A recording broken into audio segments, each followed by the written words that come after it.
Selamat malam sekali lagi ya, Shalom. Selamat bertemu kembali pendengar PIK online dimanapun Anda berada. Dan selamat menikmati siaran pengajaran Iman Kristen Online bersama dengan saya, Sundoro Tanuwijaya dari Pelayanan Garam di Bali. Program PIK Online ini memberikan satu podcast seri tentang para tokoh-tokoh di Alkitab, ya, dengan melihat bagaimana pergumulan mereka, dinamika iman mereka, dan kesulitan-kesulitan mereka yang dicatat di dalam Alkitab itu berarti ada pelajaran yang bisa kita ambil. Ada hal yang bisa kita dapatkan dan itu yang Tuhan mau kita ketahui. Maka kita membahas tokoh-tokoh.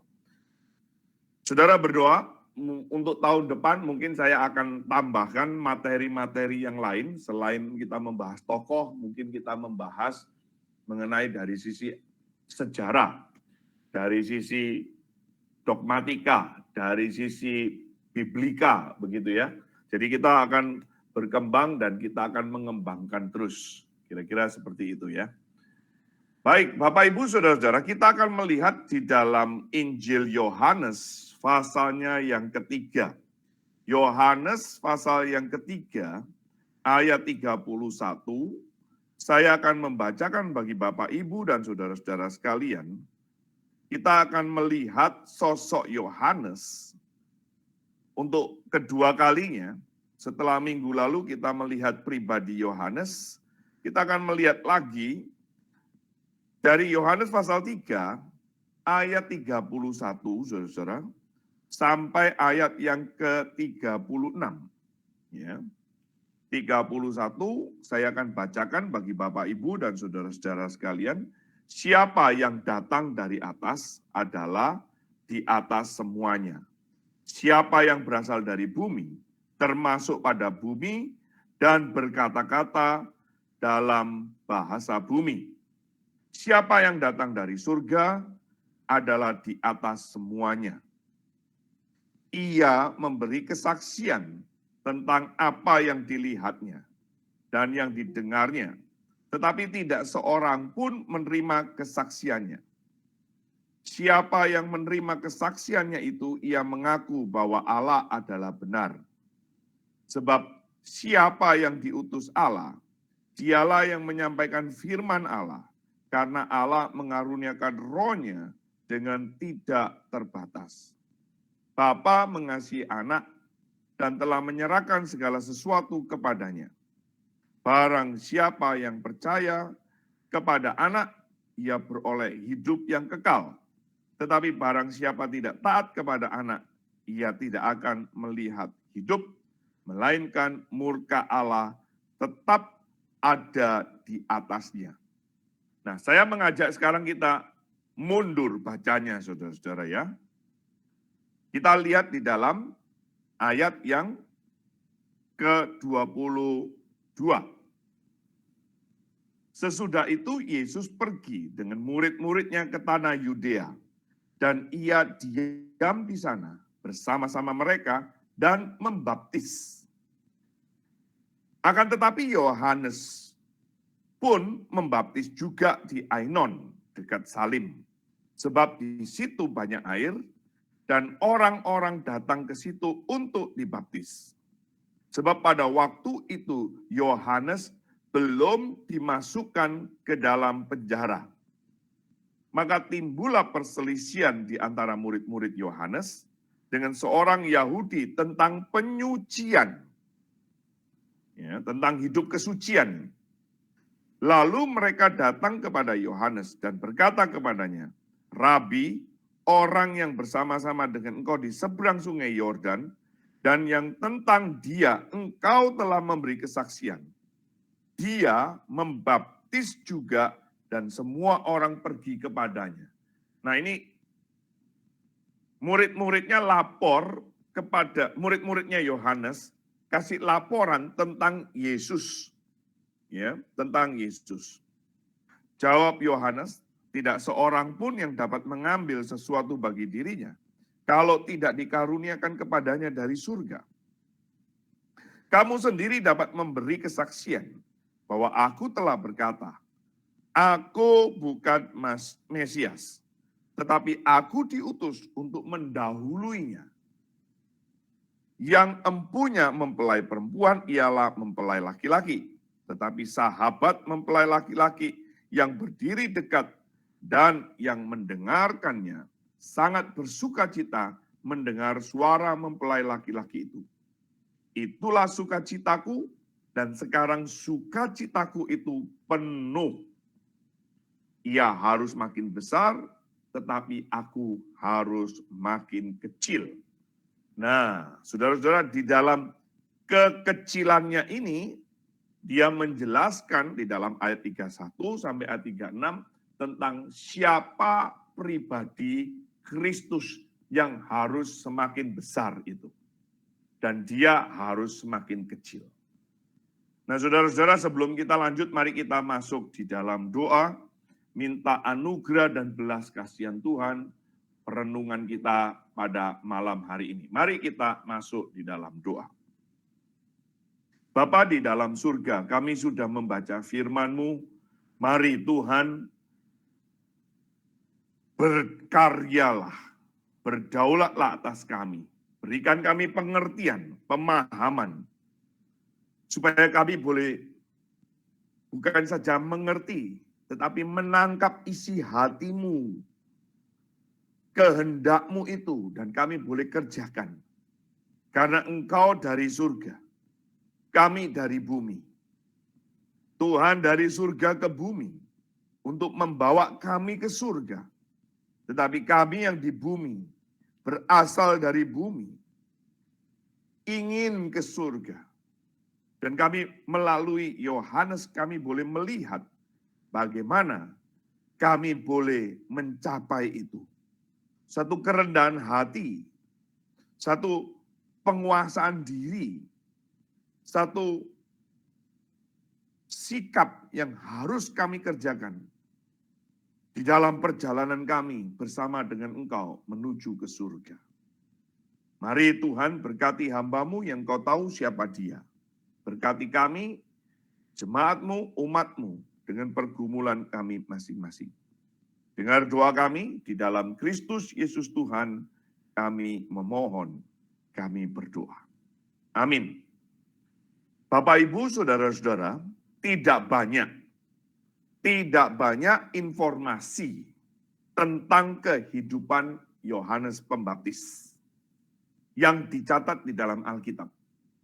Tetapi semua Injil, Matius, Markus, Lukas, Yohanes, mencatat mengenai sosok Yohanes ini.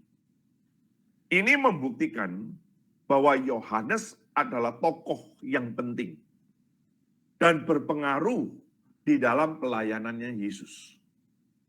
Dia memang dipersiapkan untuk pembuka jalan. Ya. Dia yang mengawali. Yohanes Pembaptis adalah seorang anak dari imam yang namanya Zakaria. Ibunya juga berasal dari keturunan Harun, bernama Elisabeth. Dan kelahirannya Yohanes itu sangat ajaib.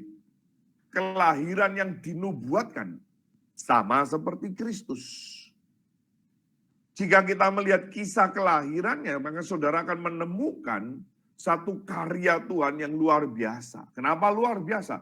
Karena Elisabeth itu mandul. Dan mereka akhirnya melahirkan di usianya yang sudah lanjut.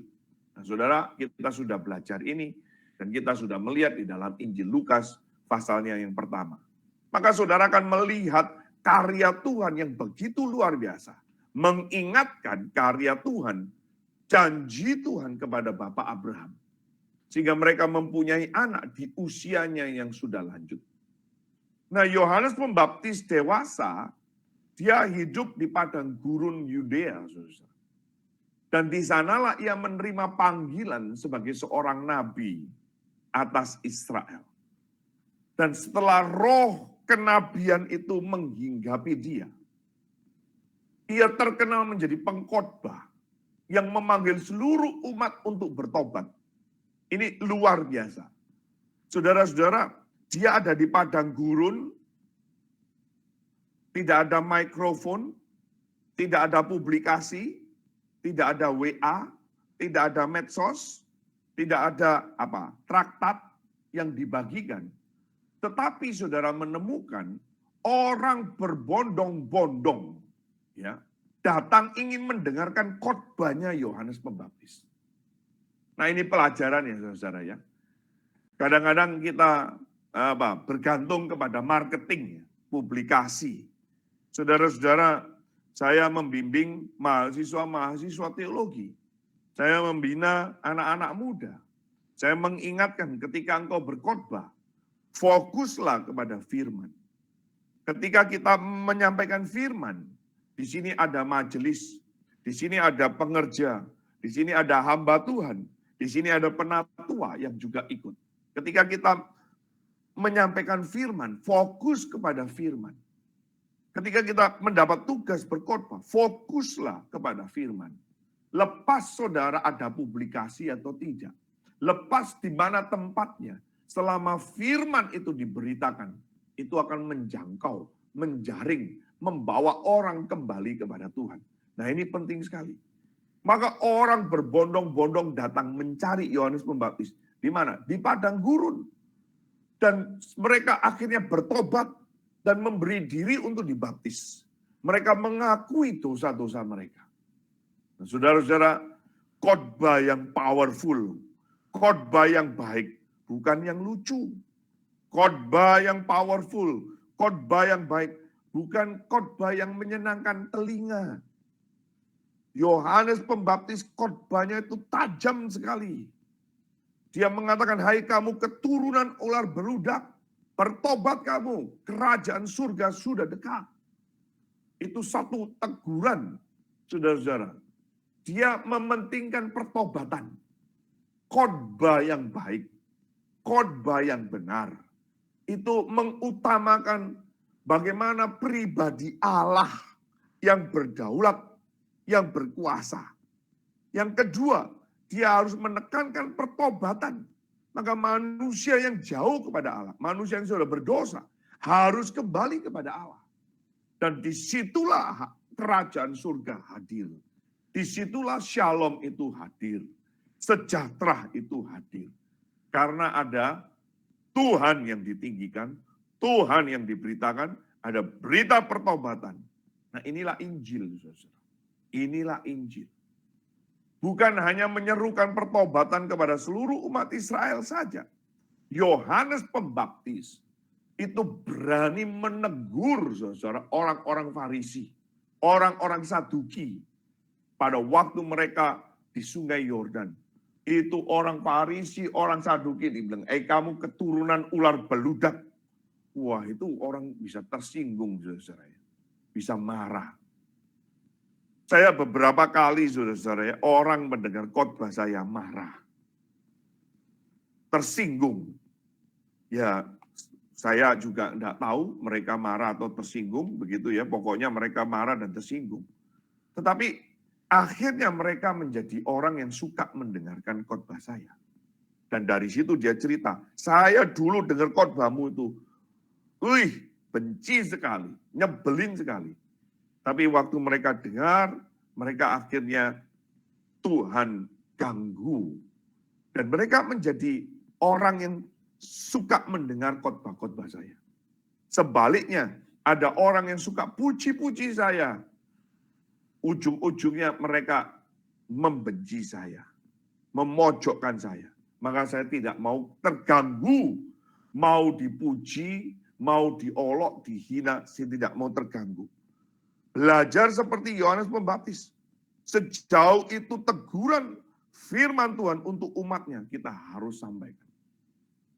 Tidak berhenti di situ saja, saudara-saudara, Yohanes Pembaptis. Dia berani menegur raja atau gubernur pada waktu itu, yaitu Herodes. Herodes mengambil istri saudaranya. Istri saudaranya diambil. Ini perselingkuhan, perzinahan. Dan saudara-saudara, Yohanes Pembaptis menegur Herodes itu, Herodias itu. Dan teguran itu membawa dia harus dipenjara. Bukan cuman itu. Nanti dia akhirnya dipenggal. Maka gambar yang sekarang saya tampilkan adalah dia dipenjara. Setelah itu tidak lama kemudian dia dipenggal kepalanya. Gara-gara dia menegur. Dan saudara-saudara, dari semua yang dilakukan, Yohanes itu tidak memiliki kebesaran apa-apa. Ya. Minggu lalu ada pertanyaan yang saya tidak mau langsung jawab dari salah satu ibu. Dan saya memang tidak puas. Saya masih belum menemukan jawaban yang apa ya? Yang solid begitu ya. Mengenai yang kemarin kita sudah baca itu, siapa yang terbesar itu ya. Sesungguhnya di antara mereka yang dilahirkan oleh perempuan tidak pernah tampil seorang yang lebih besar daripada Yohanes Pembaptis. Namun yang terkecil dalam kerajaan surga lebih besar daripadanya. Kalimat ini agak sulit memang. Agak sulit, saudara-saudara. Dan tidak mudah dicerna. Saya terus mencari. Tetapi apakah ini yang dimaksud? Yohanes Pembaptis tidak mempunyai apa-apa, padahal dia orang yang besar. Dia punya akses. Dia punya kemungkinan untuk menggunakan kepentingan dirinya sendiri. Tetapi dia tidak lakukan itu. Ketika orang banyak, pendukung, pendengarnya dia banyak. Dia saja bisa menikmati, dia bisa mengatakan jangan ikut Yesus, ikut saya. Ikut saya lebih tua loh, saya lebih duluan loh, saya lebih senior loh. Tidak. Dia mengizinkan murid-muridnya mengikuti Kristus. Dia mengizinkan nanti Petrus, Andreas, dan saudaranya itu menjadi muridnya Yesus. Dia juga punya pelayanan yang hebat, tetapi dia tidak lakukan itu. Ya. Dia punya profil kelahirannya yang mengherankan, yang ajaib. Yohanes bisa menyombongkan diri. Saya ini lahir begitu ajaib dari kandungan Roh Kudus. Waktu masih di kandungan sudah dipenuhi dengan Roh Kudus. Dia bisa mengatakan itu, tapi tidak. Dia tidak menggunakan, mengakses, menyalahgunakan ketenarannya. Dia tidak lakukan itu. Semua keistimewaan yang bisa membuat dia tinggi hati, justru dia memandang dirinya rendah. Dia memandang dirinya itu rendah. Justru inilah yang menjadi kebesaran. Kebesaran Yohanes Pembaptis itu terletak pada kualitasnya, kerendahan hatinya. Saudara-saudara, kita baru disuguhkan di TV, di berita-berita, ya toh, ada orang yang ngaku-ngaku anak jenderal bintang 3, istri dari bintang apa dan seterusnya, bintang kejora kah atau bintang kecil lah. Akhirnya tangis menangis, drama begitu memenuhi TV kita begitu ya. Orang itu memang susah rendah hati, saudara. Orang itu memang manusia itu susah untuk merendahkan hati. Nah, kerendahan hati inilah yang bisa kita pelajari dari Yohanes Pembaptis. Mungkinkah ini yang dimaksud? Yang terkecil dalam kerajaan surga lebih besar daripadanya. Mungkinkah ini? Saya secara jujur belum begitu srek, begitu bulat, begitu dengan tafsiran-tafsiran. Ini agak sulit. Tetapi tidak apa-apa, saudara-saudara. Kita fokus kepada malam hari ini kerendahan hatinya. Justru itulah kebesarannya Yohanes Pembaptis. Kita maunya yang besar, kita maunya yang dikenal, kita maunya yang hebat, kita maunya yang populer. Dan kita tidak mau merendahkan. Tapi sebaliknya Yohanes Pembaptis tidak demikian. Nah saudara-saudara, pelajaran kerendahan hati daripada Yohanes Pembaptis kita temukan di mana? Yang pertama adalah ketika orang bertanya, apakah engkau Mesias? Tadi pun di dalam Yohanes pasal 3, dia sendiri mengaku waktu dia ditanya oleh murid-muridnya, apakah engkau Mesias itu? Dia ditanya oleh orang banyak waktu dia berkhotbah, apakah engkau Mesias yang akan datang itu? Dia mengatakan tidak, ya. Bukankah sudah banyak pendengarnya? Bukankah sudah banyak pengikutnya? Tapi dia tidak mau menonjolkan dirinya. Saudara-saudara, kita melihat bagaimana ketika ada orang bertanya, siapa kamu? Kita seringkali, lu nggak tahu gue. Lu kemana aja? Kamu selama ini di mana aja? Kamu nggak tahu saya. Saya ini nabi yang besar loh. Saya ini orang yang besar. Ya.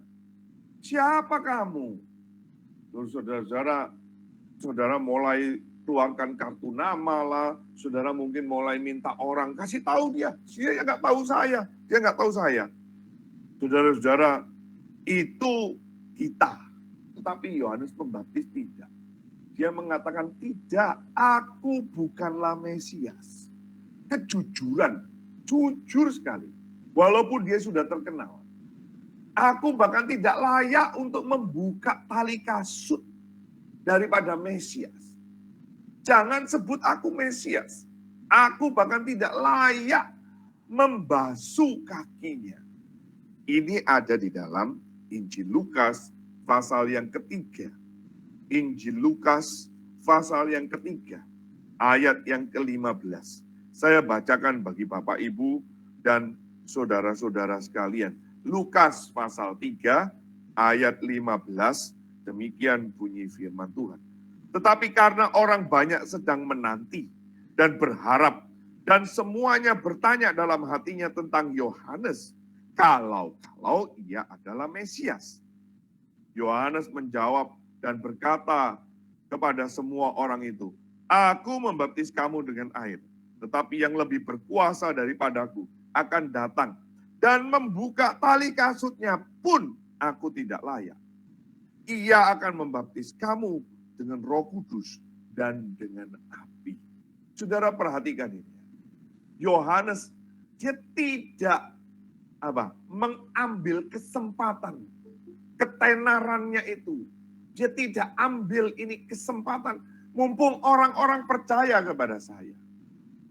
Tetapi dia tidak mau menonjolkan dirinya. Walaupun dia seorang pendahulu.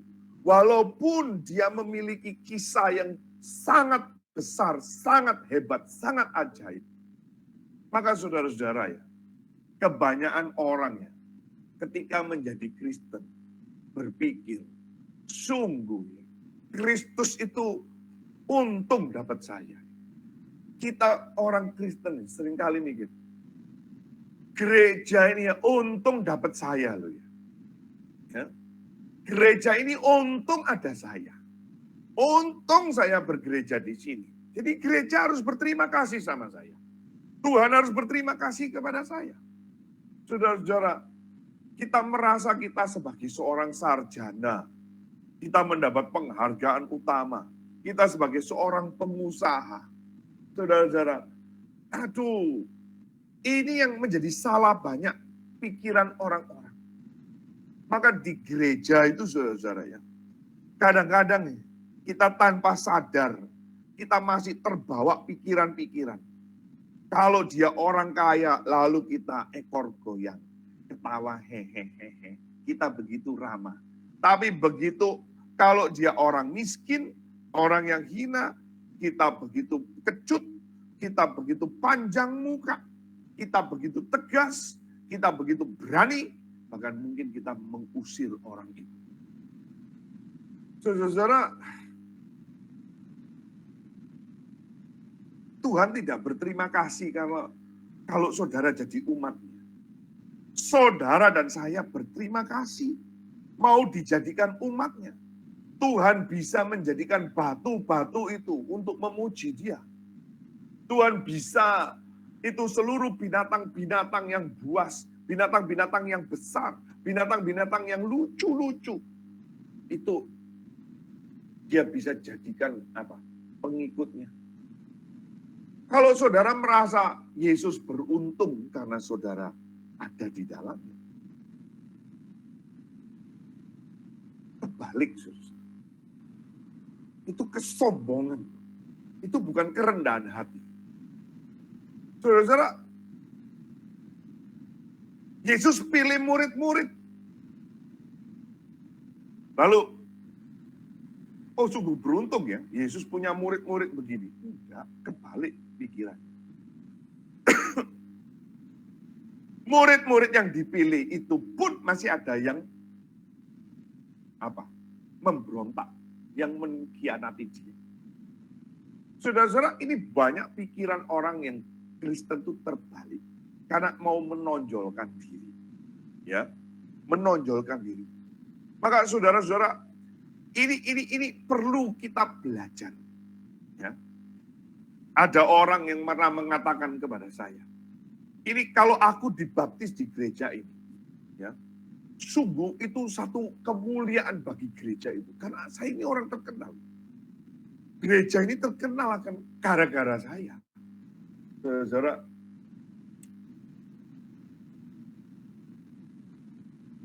gereja Tuhan dipakai untuk membaptis engkau.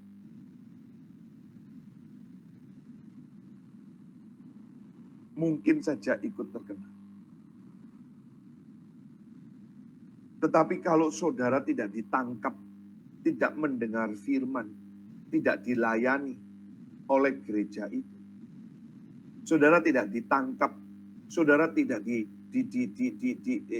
mendengar firman, diberi anugerah oleh Tuhan, saudara bagaimana engkau bisa bertobat?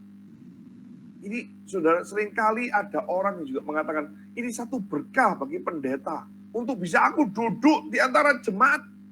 Loh, Sundoro kamu bersyukur loh, saya mendengarkan, saya ada waktu untuk dengerin.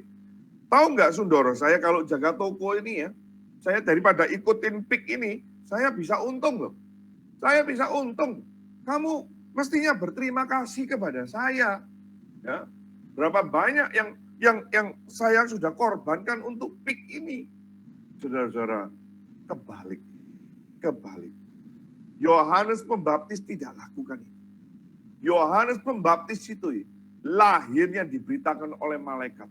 Dari keluarga yang sangat hebat, yang sangat rohani. Dipenuhi Roh Kudus. Sejak dia di dalam kandungannya. Dia bisa saja berkata seperti tadi. Ya, jika ada orang yang harus mempersiapkan jalan bagi Mesias, ya pasti aku dong. Aku yang layak. Selain saya siapa? Saya ya loh yang memulai. Saya loh yang merintis. Tapi tidak. Dia mengatakan apa? Membuka tali kasutnya pun bukan. Membuka tali kasutnya.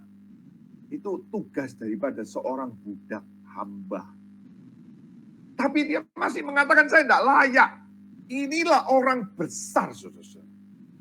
Inilah orang besar. Kerendahan hatinya yang luar biasa.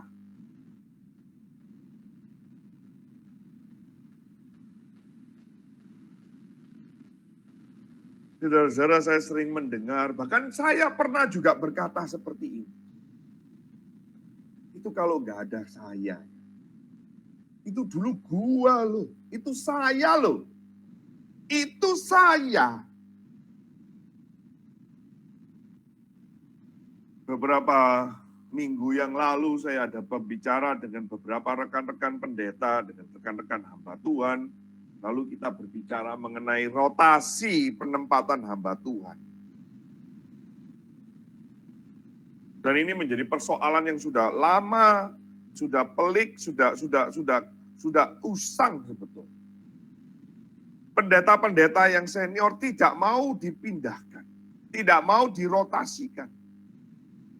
Karena merasa saya yang memulai. Kamu dulu di mana? Saya dulu ini, saya yang berkorban semuanya. Ini uang saya, ini jerih lelah saya, ini ide saya, ini pikiran saya. Karena ini kerajaanku. Yohanes bisa saja berkata seperti itu. Tapi Yohanes mengatakan, aku bahkan tidak layak untuk melepas tali kasut. Maka di dalam pembicaraan itu ada seorang hamba Tuhan yang masih muda, yang saya juga kenal sejak masih mudanya, saya katakan kepada dia, kelak engkau juga jadi tua, kelak engkau jadi senior, engkau sudah merintis pelayanan ini, engkau pun harus siap dipindahkan.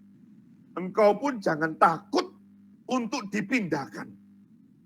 Dipindahkan kemanapun kau harus siap. Karena ladang pekerjaan Tuhan sama. Ladang pekerjaan Tuhan itu luas. Saudara-saudara, saya melayani. Saya ditugaskan di luar Bali, saudara-saudara. Ditugaskan.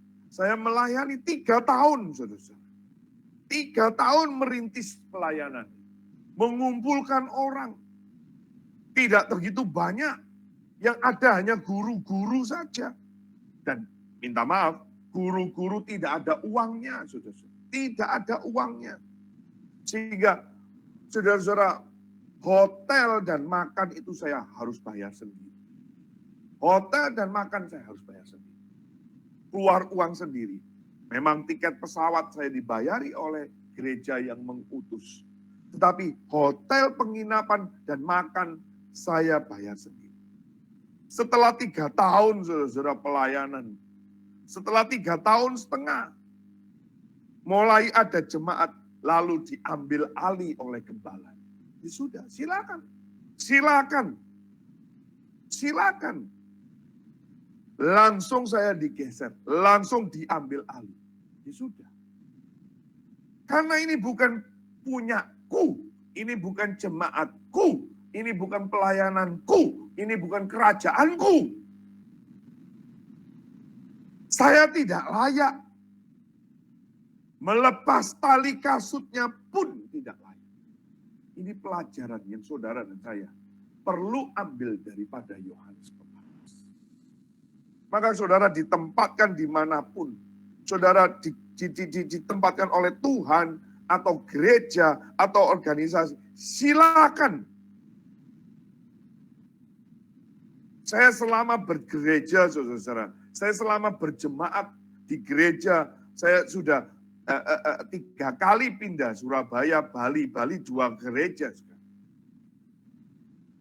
Saya tidak pernah minta kapan jadwal pelayanan saya, Pak Pendeta, Bu Gembala, Pak Gembala, kapan jadwal saya? Hai, majelis, kapan saya khotbah? Enggak. Saya enggak mau. Saya hanya berdoa, Tuhan, kalau Tuhan berkenan, saya melayani di tempat ini, persiapkan hatiku. Dan saya dijadwalkan khotbah. 1 kali saya dipanggil oleh gembala saya, Sundoro, saya tidak akan jadwalkan kamu khotbah di sini. Kalau kamu khotbah di sini, gereja ini akan jadi pecah. Gereja ini akan menjadi pecah. Saya mengatakan kepada pendeta itu, saya sejak bergabung di gereja ini, 13 tahun yang lampau, sampai hari ini, saya tidak pernah meminta jadwal untuk berkhotbah. Tetapi Bapak yang meminta saya, Bapak yang memberi kesempatan, saya bersyukur dan memuji Tuhan. Saya mau ditempatkan katanya di Karangasem, saya sudah siap. Saya sudah survei di sana pelayanan. Saya sudah 2 kali terjun di sana. 3 kali minta maaf. 3 kali terjun di pelayanan Karangasem. Tetapi akhirnya saya tidak dijadikan. Tidak ada masalah. Tidak ada masalah. Bahkan bukan tidak dijadikan, saya ditempatkan di sana. Saya ditolak kehadiran saya. Tidak diterima. Secara official itu tidak diterima. Suratnya pun masih saya simpan hari ini. Tidak masalah.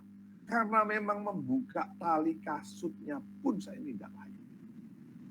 Maka ini belajar, saudara-saudara.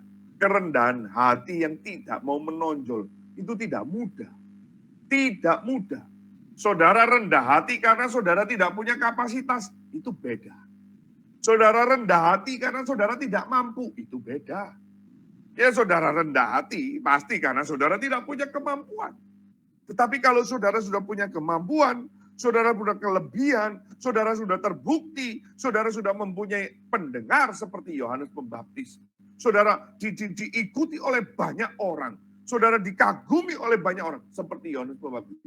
Masih mampu mengatakan, membuka tali kasutnya pun aku tidak layak. Inilah Yohanes Pembaptis. Itulah kebenaran. Mungkin inikah yang disebut terbesar di dalam kerajaan surga. Pelajaran kita yang kedua, saudara, yang bisa kita ambil. Ya. Ketika orang banyak mendesak agar ia mengatakan identitasnya, siapa kamu? Coba sebutkan, apakah kami harus menantikan orang lain? Itu di dalam Yohanes pasal yang pertama. Yohanes pasal yang pertama, ayat 19 sampai ayat 28, saya tidak membacakan untuk saudara, tapi saudara bisa nanti baca sendiri. Didesak, apakah kami harus menantikan orang lain? Yohanes Pembaptis mengatakan, enggak, bukan aku, bukan aku. Lalu siapa kamu? Yohanes Pembaptis menjawab, akulah suara orang yang berseru-seru di padang gurun. Luruskanlah jalan Tuhan, seperti yang dikatakan Nabi Yesaya. Saudara-saudara, Yesaya juga sudah menubuatkan, ada suara yang berseru-seru, persiapkanlah di padang gurun, jalan untuk Tuhan luruskan. Di padang belantara, jalan raya bagi Allah kita. Yesaya 40 ayat yang ketiga.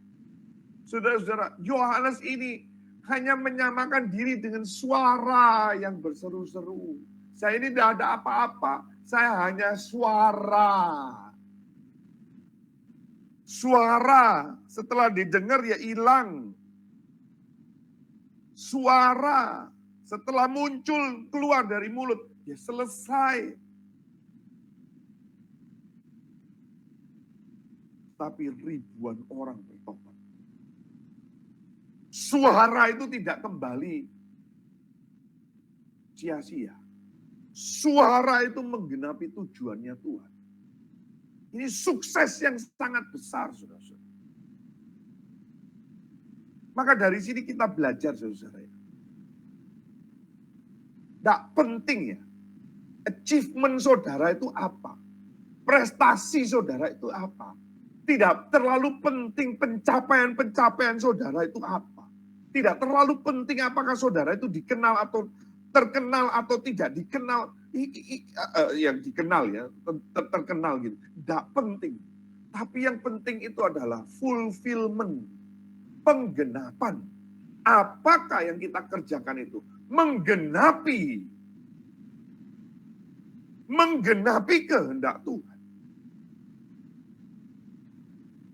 Apakah yang kita kerjakan ini menggenapi rencana Allah? Ini sukses. Bukan soal kaya, bukan soal punya rumah sendiri, bukan soal kelimpahan, bukan soal ya kesembuhan. Memang saudara Tuhan janji itu. Tetapi apakah saudara menjalankan kehendak Tuhan? Dan saudara-saudara lihat itu ya di dalam Yohanes Pembaptis. Itu sampai tokoh-tokoh, orang-orang penting pun datang mau dibaptis. Dibaptis. Yohanes bisa mengatakan ini loh, orang hebat saya baptis loh. Ini loh, ada orang-orang besar saya loh yang baptis. Saya loh yang baptis. Kamu jangan main-main loh.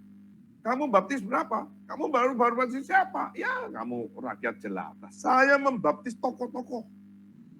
Tidak, dia hanya mengatakan suara. Saya hanya suara. Ingatlah, aku hanya suara yang berseru di padang. Saudara-saudara, tidak ada orang yang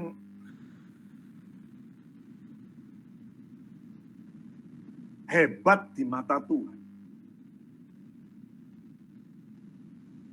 Tidak ada orang yang lebih berharga di mata Tuhan. Mata Tuhan, semua manusia itu berdosa.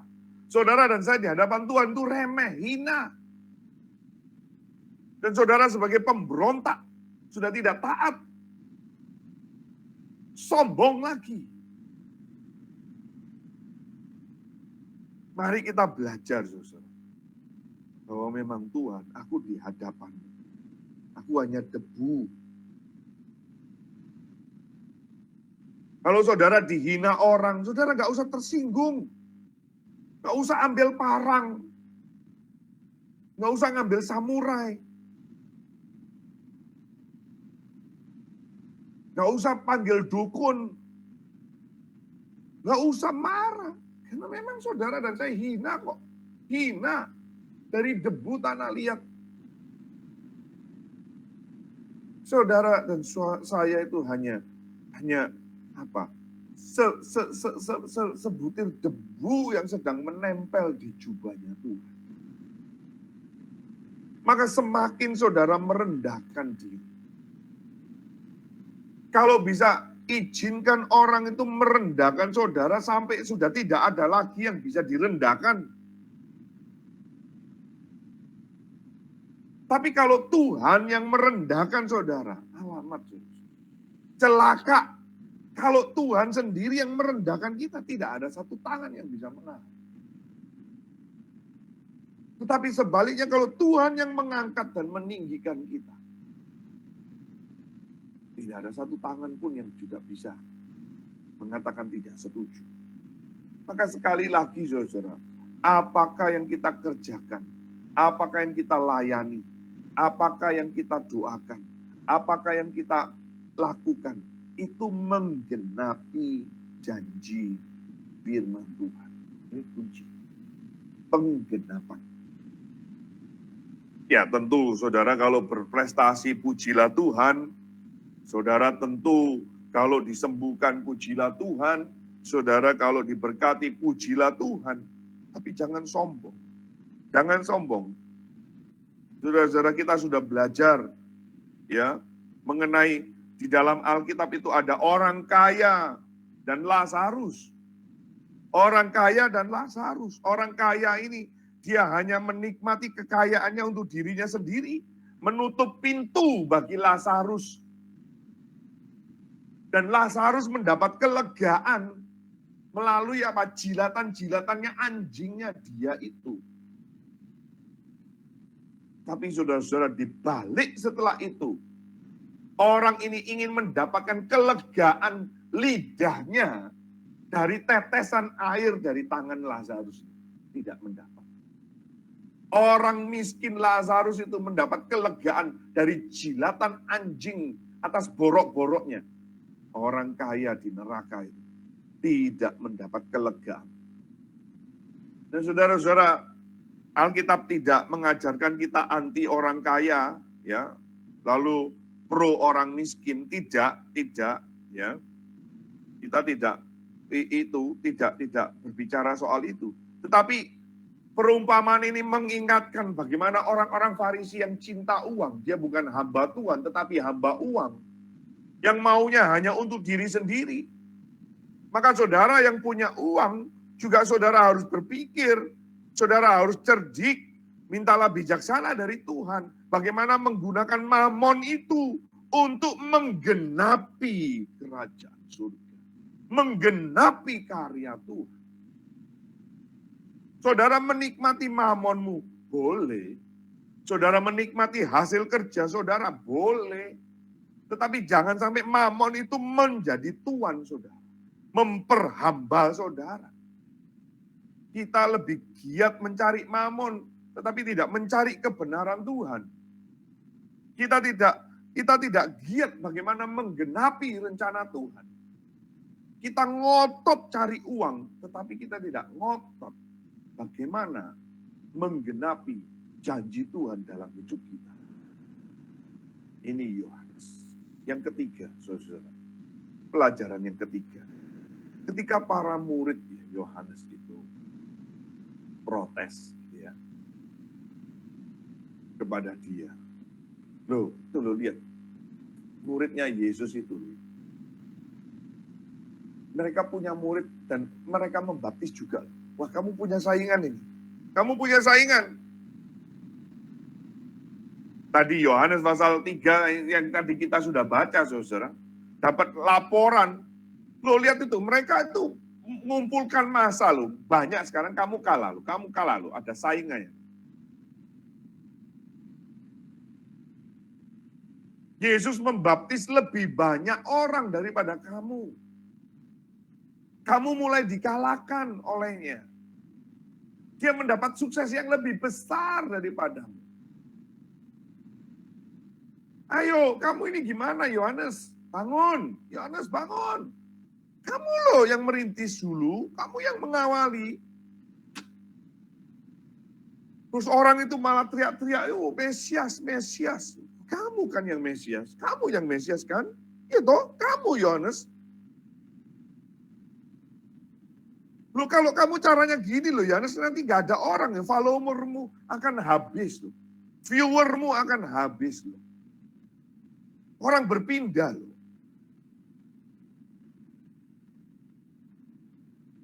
Dia mengatakan apa? Dia mengatakan apa? Dia katakan apa? Dia mengatakan, ia harus makin besar, tetapi aku harus makin kecil.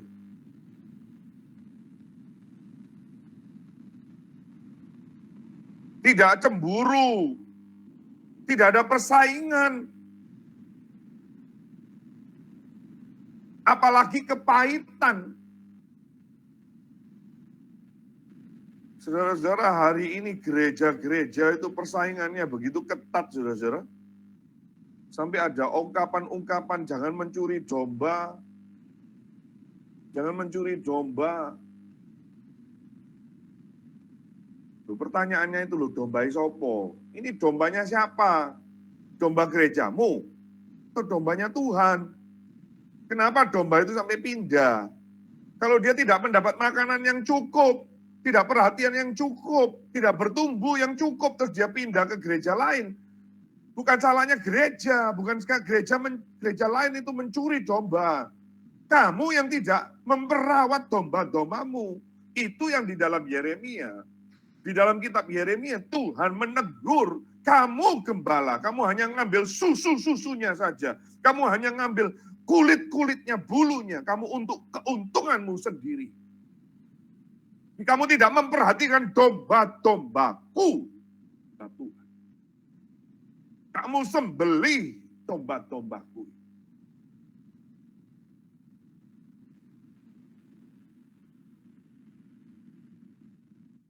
Bahkan gereja, saudara-saudara,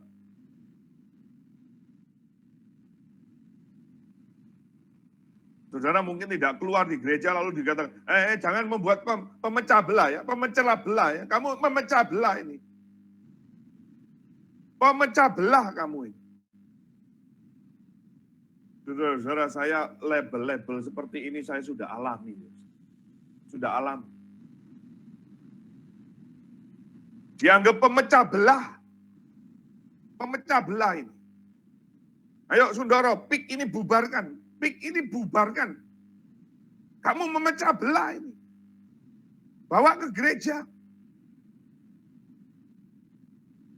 Saudara-saudara, saya sudah berusaha menjelaskan. Tetapi ya banyak.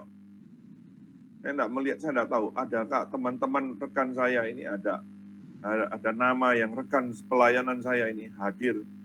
Tapi tadi saya melihat dia ada bilang nggak bisa ikut. Ya, satu pengurus di pelayanan garam ini, saudara. Saya mengatakan garam ini saya bubarkan saja. Saya bubarkan saja.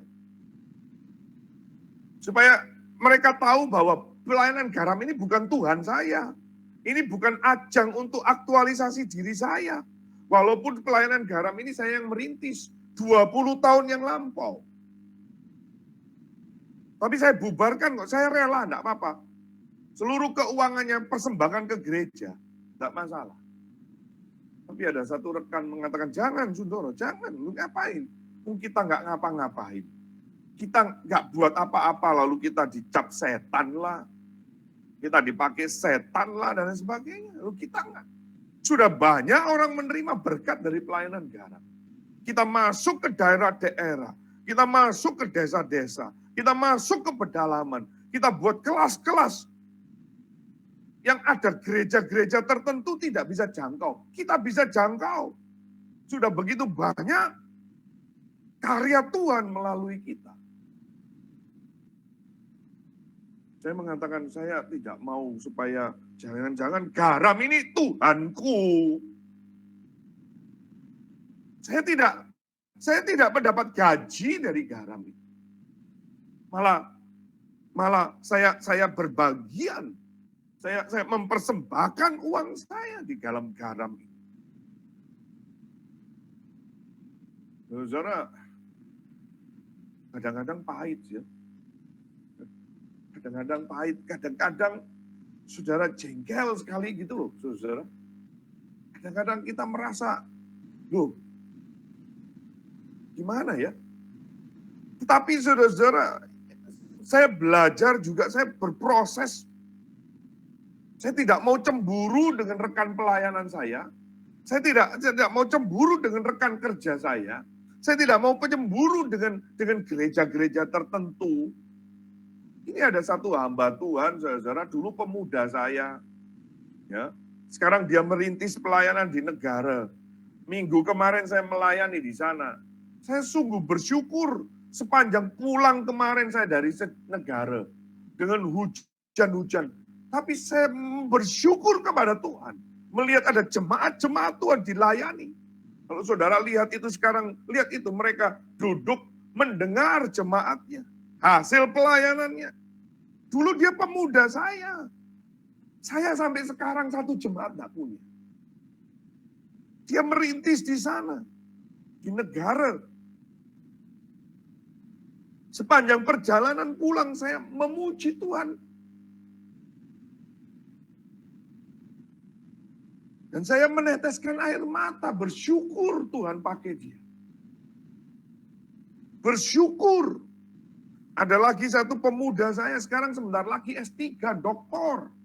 Di STT di Ungaran sana. Dulu masih kuculuk-kuculuk, gak tahu apa-apa. Sedangkan saya bersyukur. Saya juga belum S3.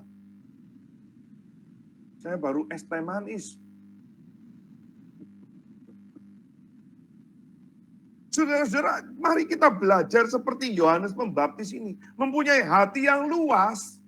Hati yang luas. Melihat ada anak-anak muda yang bertumbuh, yang lebih cemerlang. Seringkali kita senior itu merasa, lu tahu apa?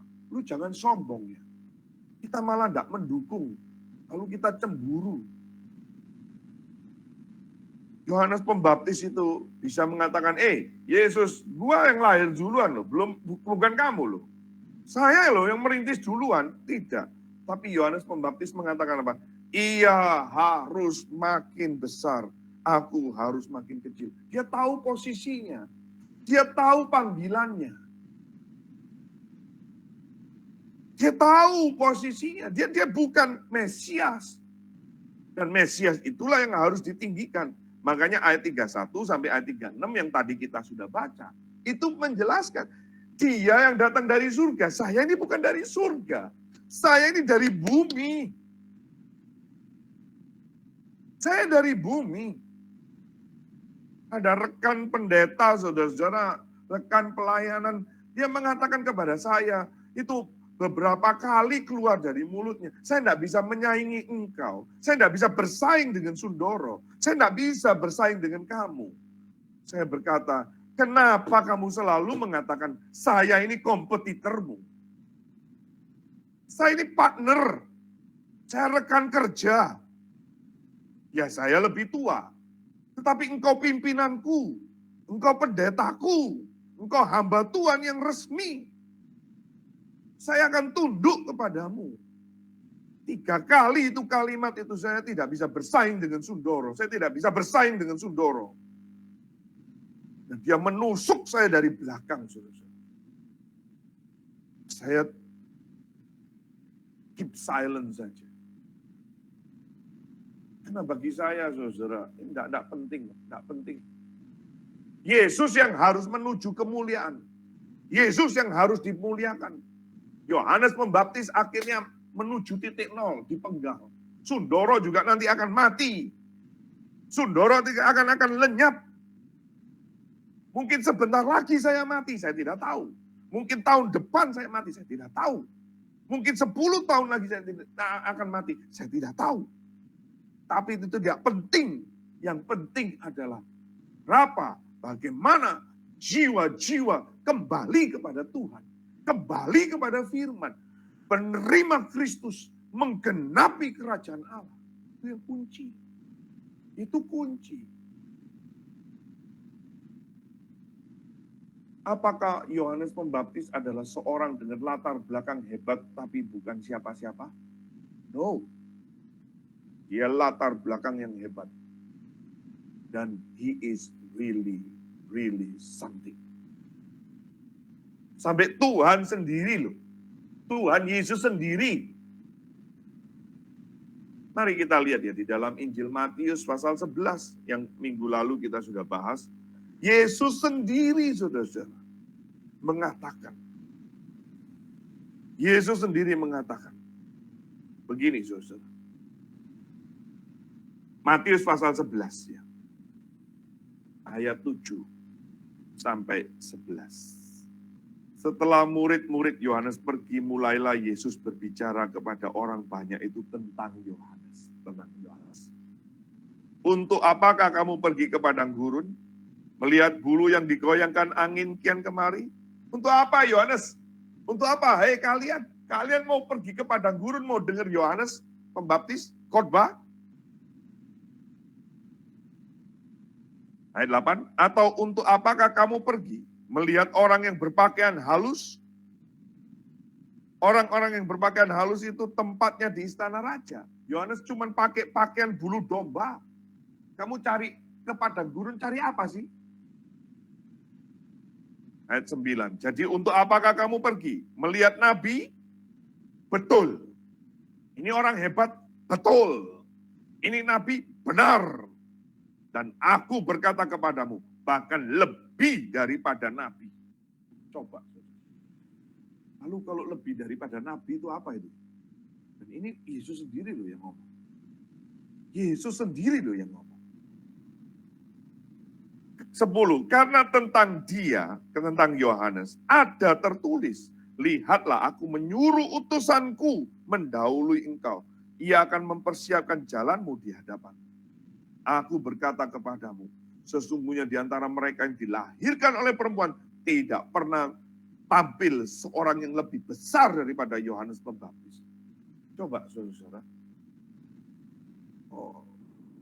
Orang yang besar-besar yang dilahirkan dari perempuan itu begitu banyak, saudara. Ada pejabat-pejabat, ada tokoh-tokoh penting, ada filosof-filosof besar. Yesus sendiri yang mengatakan, Tuhan sendiri mengatakan tidak ada yang lebih besar daripada Yohanes Pembaptis.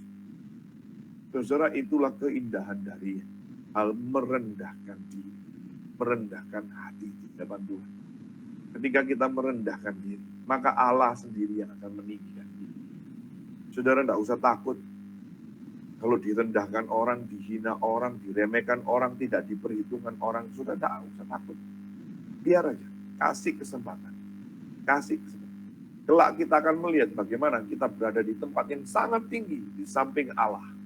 Kita mendapat bagian yang lebih baik.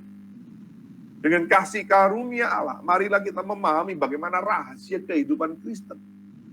Menujulah ke tempat yang rendah, agar akan tiba tempat yang tinggi. Ini paradoks. Kita mau yang tinggi-tinggi, tapi akhirnya Tuhan rendahkan. Di dalam Markus pasal 10, Tuhan berkata, tidakkah demikian di antara kamu, barang siapa ingin menjadi besar di di antara kamu. Hendaklah ia menjadi pelayan. Barang siapa ingin menjadi yang terkemuka di antara kamu, hendaklah ia menjadi hamba untuk semua. Inilah kerendahan. Inilah kerendahan. Kiranya Tuhan beranugerah atas kita sekalian. Dan kiranya Natal tahun ini mengingatkan setiap kita akan belajar untuk lebih rendah hati. Seperti Kristus yang telah merendahkan seketika lebih rendah dari malaikat-malaikat.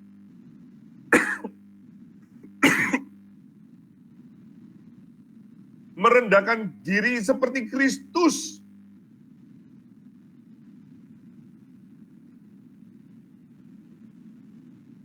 Hingga dia sampai berteriak, Eloi, Eloi, lama sabachthani.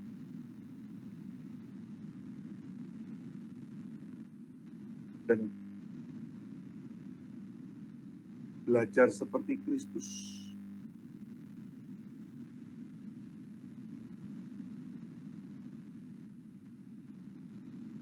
Taat kepada misinya Bapa. Kehendak Bapa, bukan kehendaknya dia. Taat sampai mati.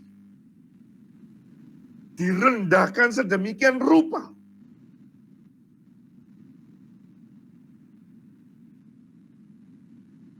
Dia adalah Allah yang besar. Tapi lahirnya di kandang. Lahirnya di tempat yang hina. Dia adalah Allah yang besar, pencipta langit dan bumi. Dia harus memakai tubuh yang terbatas. Dan ini bukan legenda. Ini bukan dongeng. Ini masuk di dalam wadah sejarah. Dia lahir di bawah ada itu pemerintahan Herodes. Dia mati di bawah pemerintahan Pontius Pilatus. Ada di dalam sejarah. Dia mengalami tempat untuk meletakkan kepalanya saja tidak ada. Dia tidak bersalah. Tapi kenapa dia harus dimatikan di atas kayu salib? Dia dimatikan. Kuburannya pun milik orang lain. Dan karena ketaatannya dia, perendahannya dia, Tuhan meninggikan dia, memberikan nama di atas segala nama. Mati yang tidak bisa menahan dia. Dia bangkit dari antara orang mati. Dan Tuhan meninggikan dia. Bapa menghormati dia. Memberikan nama di atas segala nama. Semua lutut akan bertelut. Semua lidah akan mengaku bahwa dia adalah Tuhan. Mau percaya atau tidak percaya, mereka akan mengaku Yesus adalah Tuhan. Sekarang dia mau keras, mau tidak percaya, mau menolak, terserah. Nanti dia akan mengaku Yesus adalah Tuhan. Maka berbahagialah saudara dan saya yang sekarang mau mengaku, mau merendahkan diri dan mengaku Tuhan membuka tali kasutnya punah-punah. Kenapa engkau panggil saya? Kenapa engkau pakai saya? Kiranya Tuhan memberkati kita. Selamat Natal. Karena ini pertemuan kita terakhir. Kita tidak ada perayaan Natal dari pelayanan garam tahun ini. Tahun lalu juga. Kiranya Tuhan beranugerah dan mempertemukan kita di tahun depan. Melalui kelas-kelas PIK yang lain. Mari kita Tuhan, kami seringkali tidak rela menerima realita fakta bahwa kami memang orang yang rendah. Kami orang yang remeh. Kami orang yang rapuh. Dengan kesombongan diri kami, Dengan genggaman tangan kami yang kecil ini kami mau mengatakan bahwa Tuhan tidak adil. Bahkan ada yang berani mengatakan Tuhan tidak ada. Kami pun pernah melakukan hal yang sama. Ampunilah kami. Tapi melalui Yohanes Pembaptis ini, ajar kami Tuhan. Untuk biar Engkau yang makin ditinggikan, tapi kami makin dikecil. Biar orang lain tidak mengenal kami, tetapi mereka mengenal Kristus melalui kami. Biar orang tidak memuji kami, tetapi mereka memuji Tuhan melalui kehidupan kami, melalui pelayanan kami. Kami hanya suara. Kami hanya debu. Kami hanya hamba. Pakailah kami. Dengar doa kami di dalam Kristus Yesus Tuhan. Kami memohon, kami berdoa. Amin. Baik, Bapak Ibu, selamat malam. Tuhan memberkati. Haleluya.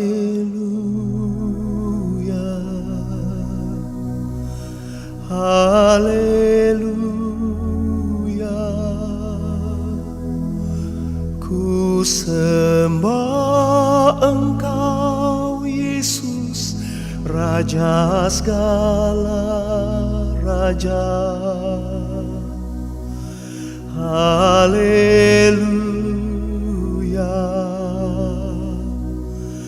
Haleluya.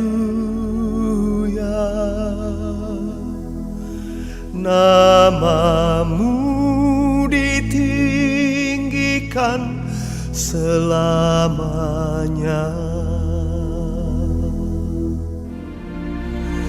Haleluya. Haleluya.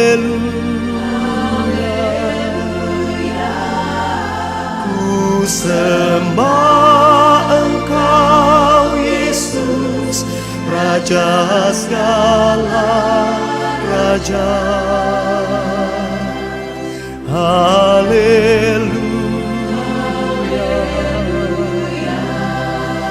Haleluya. Namamu ditinggikan selamanya.